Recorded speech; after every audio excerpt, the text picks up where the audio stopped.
अस्सलाम वालेकुम। मैं हूं वकार हुसैन और आप देख रहे हैं कैफ सुल्तान ट्यूशन एकेडमी यूट्यूब चैनल। आज हम फर्स्ट ईयर फिज़िक्स का लेक्चर नंबर 7 स्टार्ट करने जा रहे हैं और चैप्टर नंबर है 2। लास्ट लेक्चर में हमने स्केलर प्रोडक्ट के बारे में स्टडी किया था। ये स्केलर प्रोडक्ट लॉन्ग क्वेश्चन है, ये 5 मार्क्स का एग्ज़ाम में आता है। मैं पहले भी आपको बता चुका हूँ कि ये कंप्लीट लॉन्ग क्वेश्चन कभी भी नहीं आएगा कि वो इस तरह कह दे कि स्केलर प्रोडक्ट को एक्सप्लेन करें। इसके दो पार्ट है, या तो वो ये पूछेगा कि what is scalar product and explain it's characteristics, या वो जो हमने ये जो फर्स्ट पार्ट है ये हमने लास्ट लेक्चर में स्टडी कर लिया था और इसका लिंक भी मैं डिस्क्रिप्शन में दे दूँगा। और उसका जो सेकंड पार्ट है वो आज हम स्टडी करने जा रहे हैं कि scalar product in unit vector form. या तो वो इस तरह पूछ सकता है कि what is scalar product and explain is characteristic, या वो ये पूछ सकता है what is scalar product and explain scalar product in unit vector form. Characteristic वाला जो फर्स्ट पार्ट है वो हमने लास्ट लेक्चर में कर लिया था और अभी हम स्टडी करने जा रहे हैं scalar product in unit vector form. जब दो वेक्टर्स को आपस में मल्टीप्लाई किया जाता है, अगर उसका रिजल्टेंट हमारे पास स्केलर आ जाए तो उसको हम कहते हैं scalar product.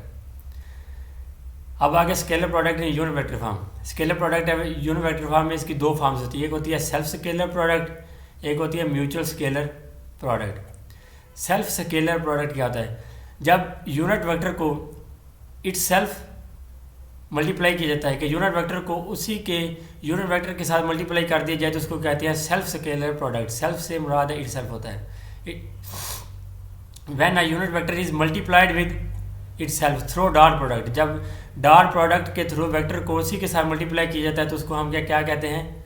Self scalar product. हम पहले भी पढ़ चुके हैं कि स्केलर ये जो यूनिट वेक्टर होते हैं ये ऑर्थोगोनल वेक्टर्स होते हैं कि ये एक दूसरे पे परपेंडिकुलर होते हैं। हर यूनिट वेक्टर हर दूसरे यूनिट वेक्टर पे परपेंडिकुलर होता है। आई डॉट आई पहले हम फाइंड आउट करेंगे कि आई डॉट आई का आंसर क्या आता है। I dot I is equal to I cos of theta. ये यूनिट ये है मैग्नीट्यूड, और हम यूनिट वेक्टर स्टडी कर रहे हैं इसलिए इसका जो मैग्नीट्यूड होगा वो होगा 1 कॉज ऑफ 90। ये जो यूनिट वेक्टर होते हैं ये ऑर्थोगोनल होते हैं, ये हमेशा एक दूसरे पे 90 एंगल होते हैं, परपेंडिकुलर होते हैं। इसका जब आई के साथ डॉट प्रोडक्ट लिया जाता है तो उसका आंसर आएगा 1। इसी तरह जब के का के साथ जे का जे के साथ तो इनका आंसर आएगा 1। इसके बाद आ जाता है म्यूचुअल स्केलर प्रोडक्ट, दूसरी फॉर्म। ये दो तरह के प्रोडक्ट होते हैं, एक होता है सेल्फ स्केलर प्रोडक्ट, एक होता है mutual scalar product. Mutual scalar product में क्या होता है? जब किसी भी यूनिट वेक्टर को एन अदर यूनिट वेक्टर के साथ मल्टीप्लाई किया जाता है, 3 यूनिट वेक्टर हैं आई जे के, जब किसी भी यूनिट वेक्टर को दूसरे यूनिट वेक्टर के साथ मल्टीप्लाई किया जाता है उसको कहते हैं mutual scalar product. When a unit vector is multiplied with an other unit vector through dot product, जब डॉट प्रोडक्ट के ज़रिए हम डॉट प्रोडक्ट के ज़रिए किसी भी यूनिट वेक्टर को किसी दूसरे यूनिट वेक्टर के साथ मल्टीप्लाई करेंगे तो उसके बाद जो हमारे पास रिजल्टेंट आएगा उसको हम क्या कहते हैं? Mutual scalar product. म्यूचुअल का मतलब होता है जो कॉमन हो, मतलब एक का दूसरे के साथ, दूसरे का तीसरे के साथ। I dot J, I J cos of theta. I ये इसका मैग्नीट्यूड है, और अभी हम स्टडी कर रहे हैं यूनिट वेक्टर, इसलिए इसका मैग्नीट्यूड क्या होगा? 1। आई कॉज ऑफ 90। कॉस 90 क्या होता है? 0। जब आई का जे के साथ थ्रू क्रॉस प्रोडक्ट लिया जाता है तो उसका आंसर क्या आता है? 0। और इसी तरह जब आई का जे के साथ आई के साथ जे का के के साथ के का जे के साथ भी मल्टीप्लाई किया जाता है तो उनका आंसर भी क्या आएगा? 0, क्योंकि कॉस 90 ये एक दूसरे पर ऑर्थोगोनल होते हैं, ये एक दूसरे पे परपेंडिकुलर होते हैं, इसलिए इनका आंसर क्या आएगा? 0। इसके बाद आ जाता है scalar product in component form, कि जब हम वेक्टर्स को इसके कंपोनेंट में डिज़ोल्व कर लेते हैं तो जब उनका हम मल्टीप्लाई करते हैं तो उनका आंसर हमारे पास क्या आता है? ये ए वेक्टर है, ये इसके कंपोनेंट है, ए एक्स आई, ए वाई जे, ए जेड के। इसी तरह ये बी इस तरह ये बी वेक्टर है, बी एक्स आई, बी वाई जे और बी जेड के, ए डॉट बी, ये इसके सारे कंपोनेंट हैं और ये बी के कंपोनेंट हैं। हम इसका मल्टीप्लाई, इसका रिजल्टेंट फाइंड आउट करेंगे। इसके रिजल्टेंट फाइंड आउट करने का ये तरीका है कि आप ये ए एक्स को पकड़ें और इन तीनों के साथ मल्टीप्लाई कर दें, फिर ए वाई को पकड़ें, फिर इन तीनों के साथ मल्टीप्लाई कर दें, फिर ए जेड को पकड़ें, फिर इन तीनों के साथ मल्टीप्लाई कर दें। ये देखें, ए एक्स को बी एक्स के साथ, पहले हमने ए को पकड़ा, बी के साथ किया, ए एक्स बी एक्स, ये यूनिट वेक्टर के साथ मल्टीप्लाई होगा, आई डॉट आई, क्योंकि इनमें भी डॉट है। तो अगर इधर डॉट है तो इधर हम यूनिट वेक्टर में भी क्या लगाएंगे, डॉट लगाएंगे। अगर इधर क्रॉस आएगा तो इधर भी हम क्या लगाएंगे, क्रॉस लगाएंगे।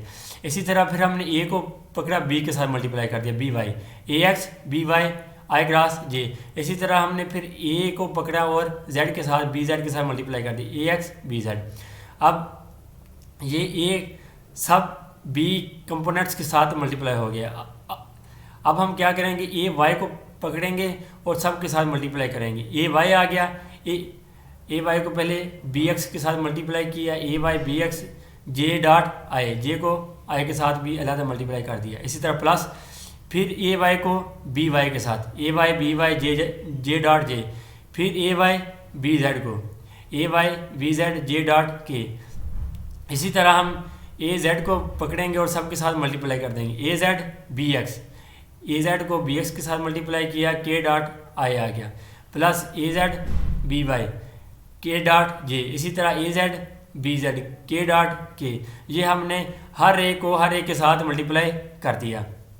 पीछे हम अभी पढ़ के आए हैं सेल्फ स्केलर प्रोडक्ट और mutual scalar product. I dot I J dot जे के डॉट के, ये होता है 1 के इक्वल। जब हमने सेल्फ स्केलर प्रोडक्ट किया था तो इसका आंसर आया था 1। इसी तरह जब हमने आई डॉट जे डॉट के, आई डॉट के को मल्टीप्लाई, जब हमने म्यूचुअल स्केलर प्रोडक्ट किया था तो उसका हमारे पास आंसर क्या आया था, 0। अब हम ये सारी की सारी वैल्यू ऊपर वाली इक्वेशन में पुट कर देंगे।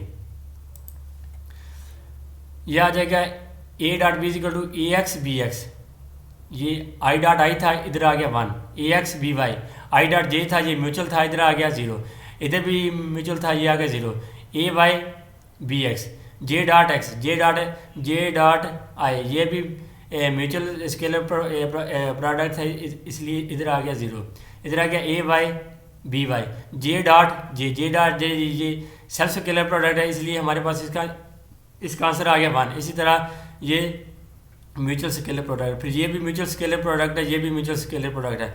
फिर ए जेड बी जेड, इधर आ गया के डॉट के, यहाँ पे हमारा आंसर आ गया 1। फिर ऊपर हमने 0 को सब के साथ मल्टीप्लाई कर दिया, जो आंसर है इधर आ गया ए X B x 0 0 0, A Y B Y, हमारे पास इधर 3 वैल्यू बच गई, ए X B X, A Y B Y, A Z B Z, A Z B Z.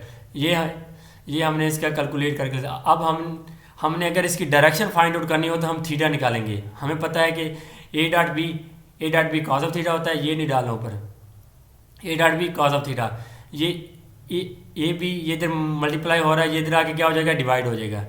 और यहाँ पे कॉस थीटा है, यहाँ पे कॉस थीटा है, तो कॉस थीटा कॉस इधर मल्टीप्लाई हो रहा है तो इधर आके क्या हो जाएगा, इन्वर्स होगा, cos inverse A X B X, A Y B Z, B Y A Z B Z divided by A B, ये कॉस इन्वर्स, ये हमारे पास थीटा आ गया। अगर हमने इसकी डायरेक्शन फाइंड आउट करनी हो तो ये हमारे पास थीटा आ गया है, जिसके थ्रू हम इसके थीटा फाइंड आउट कर सकते हैं।